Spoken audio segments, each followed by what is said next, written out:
I'll be unveiling my top release strategies that can get you towards 100,000 Spotify streams. But a lot of musicians aren't sure of the difference between a strategy and a tactic. So let me break it down for you.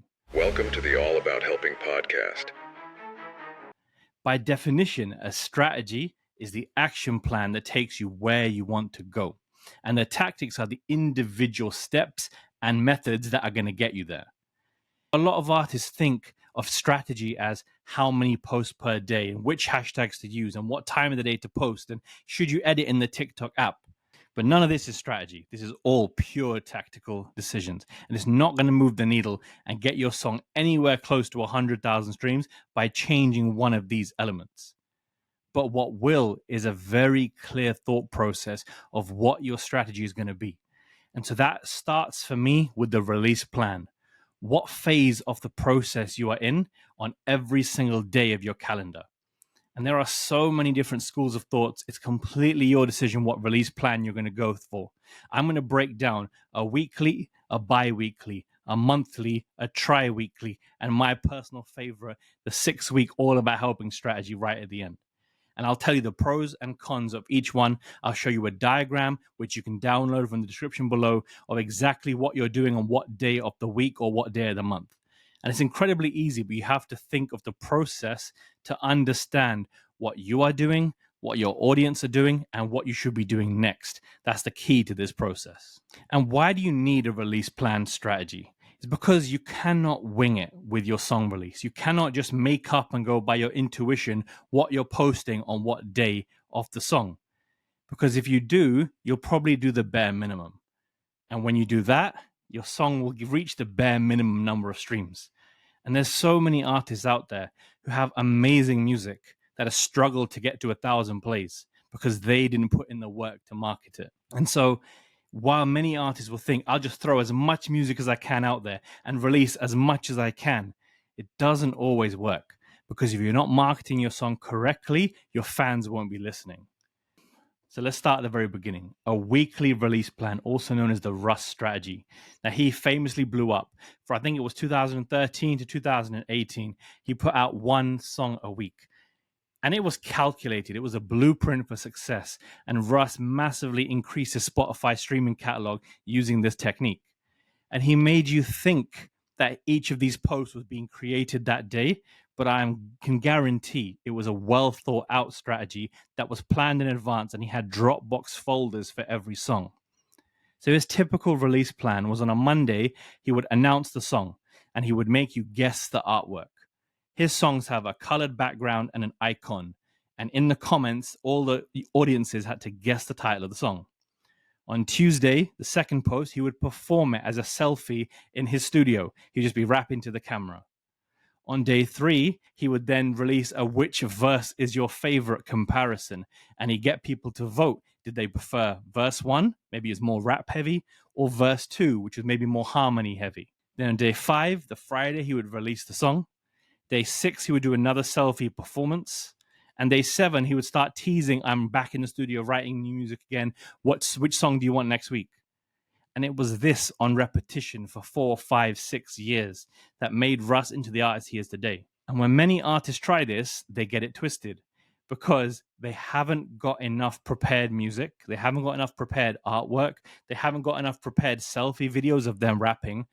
And when you try and record and edit and post every single day, you get anxiety, you get overwhelmed, and it's guaranteed to end in burnout. So what artists do, they skip on week 4, they'll skip week 5, and their song a week strategy is ended before the second month is even over. And so you've broken the trust with your audience. So the weekly strategy can be effective, but you have to make sure you maintain the same level of activity. As you're planning a release, you want to work with a distributor you can trust. And there's no one I put more faith in than DistroKid. I've heard so many horror stories of a song coming out and being released under the wrong artist, being released and moved to the wrong date. And it all goes wrong if you don't work with the pros. And with DistroKid, you're in great hands. The self-service platform allows you to pick exactly which channels you're uploading to, whether it's Instagram audio library, TikTok audio library, Deezer, Tidal, Apple Music, Spotify, and hundreds more. And you can then, on the Musicians Plus plan, pick the exact release date that your song is going to come out. They have an amazing support system. So if anything goes wrong, you can get in touch with the DistroKid team and they can help fix the problem before it becomes a problem. And that's why I'm so proud to be partnering with the DistroKid family.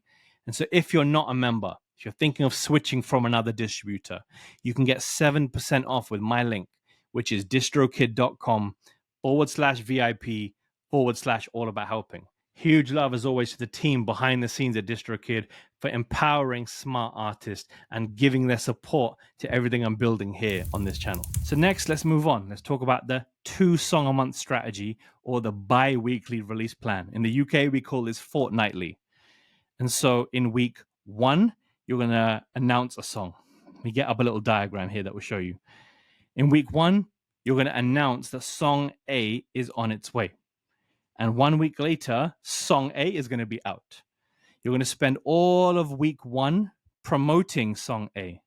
And you're going to spend most of week 2 driving traffic to song A. And as you're driving traffic in week 3, you have to begin the campaign for song B. And when song B is finally out a week later, you have to both push song B and song A at the same time, while also hyping up song C.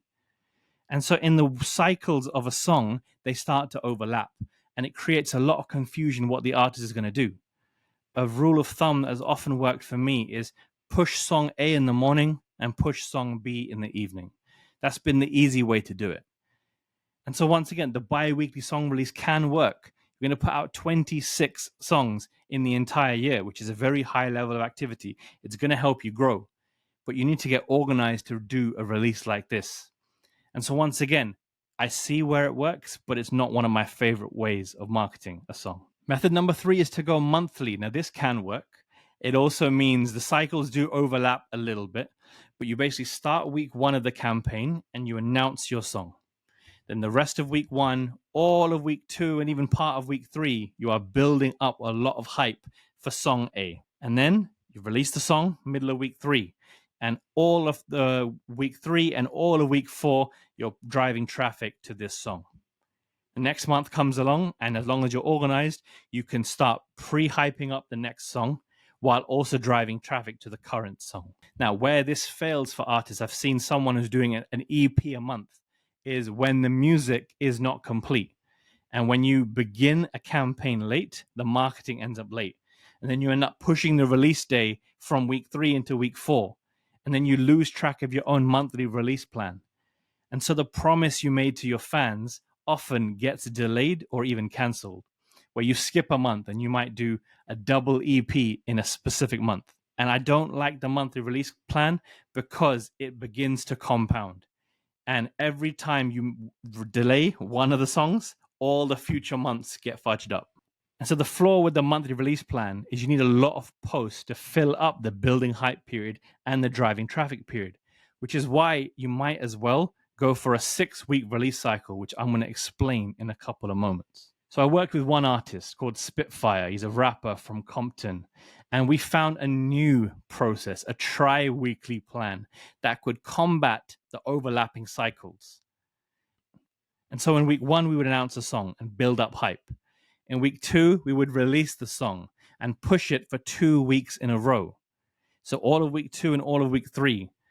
In week 4, we would then start building up to the next song. And the Tri-Weekly release plan is very effective in releasing a large number of songs in a year. And so when I built this plan out for Spitfire, he had set locations to create specific content, almost like backdrops where he can make repeatable content. He had one in the car, one in the studio, one in his house, one in another hidden location that cannot be disclosed for safety reasons. And he filmed all of his songs in all of the locations. And then when each campaign arose, he just had to edit all those formats for that particular song. It's a very effective way to market the music and to consistently build by doing all the hard work 6 months before he even began releasing the music. And so when you do this approach, you might want to build it up to a EP or even an album. And a lot of artists, they worry about how many songs you should release on an EP. So I think an EP is 5 songs. And therefore, I think single 1, single 2, and single 3, you would release individually. Probably Triweekly, or 6 weekly, 6 weekly, 6 weekly. And then on release day of the EP, all 3 songs that you've released individually are there. You use the same ISRC codes from each release and you copy and paste them as you upload the song. So they retain all the number of plays, all the playlists they've been on, and everything else. And then there's only 2 brand new songs out on release day. And to me, that is an effective way of releasing an EP. Because if you drop 5 new songs on one day, I can almost guarantee the first song will have the most number of plays and the last song will have the least number of plays. Because by human nature, people listen in order and they get distracted, they get bored, they get fed up, and they just switch off the EP. And so you don't want the music you've put hard work, effort, time, and energy into not to get it justice. And if you're doing an album, I think an album starts about 10 tracks long. And so you might want to do a very similar process, but for 6 of the songs as singles. So you've really done a couple of months of the year or even 2/3 of the year dropping singles. Some of them might be more summery, some of them might be more wintry, like album cuts or ballads or skits or the spoken word pieces in between. But then you have 4 of the songs dropping on album release day. So there's a bit more for people to consume on the day the full album comes out.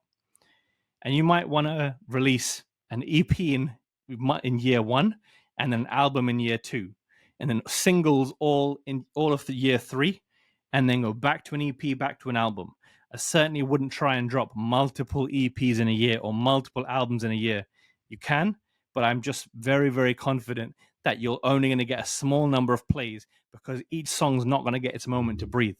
And so you won't be strategically using one of these release plans if you're trying to put that volume of content out, unless you are going to get very, very, very organized. And I've seen very few artists do that. And so here is what you may have been waiting for: my personal all about helping 6-week strategy. Now, I'm going to introduce some brand new phases here. So week 1, I call it the pre-announcement phase. This is a process where you tease the meaning of the song without saying my next song is about topic. So for example, you might be teasing what it's like to heal from a heartbreak. You might tease what it's like to have no one believe in you, in your family and friends. You might tease what it's like that money can't buy you happiness. And you spend a week just cryptically understanding and unpacking the meaning of your song. In week 2 and week 3, you're building up hype for your song and you're consistently pushing the message, key lyrics. You're going to tease the verse. You're going to explain why you chose the title. You're going to explain what the song is about. You're going to get people to vote which verse is their favorite. All these mechanics come out into play. Week 4 and week 5, you're going to release your song and post-market it. So drive as much traffic as you physically can so people listen at scale. You can use all sorts of lip sync performances to get people to listen to the snippet of the song in short form and want the long form song. And finally, in week 6, you're going to start a user-generated challenge. This is an opportunity for people to use your audio while doing something on their reels or their TikTok videos. It might even be a story-based challenge, but they have to practice while listening to the song, and then they have to post it using your song, which compounds into all of their audiences as well. So for example, I heard this one song which had a lyric saying, "I've got my Asian ting in the lenga, but now she looks 10 times lenga." And so this video went viral because all these Asian girls, a lenga is a Asian girl's outfit, and they were transitioning from sweatpants and tracksuits into their Asian bridal wear. And so it compounded when thousands and thousands of people used this sound in their videos. I've had other versions where you show a song cutting toxic people out of your life, and you show a picture which had a big group of friends, and then you Photoshop and blur out their face of the toxic people you're cutting out. And other people use your audio in their content, basically promoting your song for free. So if your idea is good enough, a user-generated content challenge is an amazing way to scale your song. And so this, my friends, are the strategies that can grow your song towards 100,000 streams, picking the right release plan for what you're executing. None of this is tactical. This is all at a very high level of planning. So you know that in any given day of the month, which week are you in? Which phase are you in? What should you have done by now? And if you follow a release plan and you have the framework of the dates you're announcing, the dates you're releasing, the stuff you do in between is okay. But many artists don't follow this release plan. And so that's exactly why I'm giving these away for free. And so you can get all these images off the release plans from the description. It's a free download. Just pop in your email address so I know where to send the link. And it's just a PDF that you can then fill in the days in between with what post you are making. So as always, I hope this has given you some inspiration. I hope this challenges you to think bigger in your marketing, and you very, very, very quickly get your song towards 10,000 streams, because that's the minimum threshold that I take on artists into your first 100,000 streams coaching, which is a 12-week live group training program where I take 20 artists or so and I mentor them personally through the process of releasing their song. And I keep them accountable, I keep them inspired, and I give them my best tips to succeed. And so the next coaching group is opening on the 1st of January. And so if you're interested and you're already at 10,000 streams, you want to scale towards 100,000 streams, there's a quick form to fill in. You'll book in a call with me personally. We'll talk about your goals. We'll talk about your ideas. We'll talk if you think this program is right for you. And then you can get started with me on the 1st of January. And I cannot wait.